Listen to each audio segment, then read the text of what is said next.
Evald Okas sai reisida päris palju. Ning 1960. aastate alguses jõudis ta koguni Jaapanisse. Reis inspireeris kunstniku väga ning valmis hulgaliselt Jaapani ainelisi teoseid.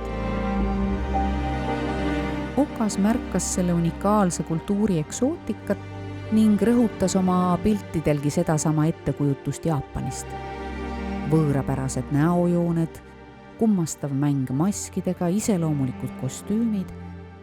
Selle teose hoogne, peaaegu ekspressiivne joonekäsitlus lisab motiivi tervikusse veelgi müstikat ja salapära.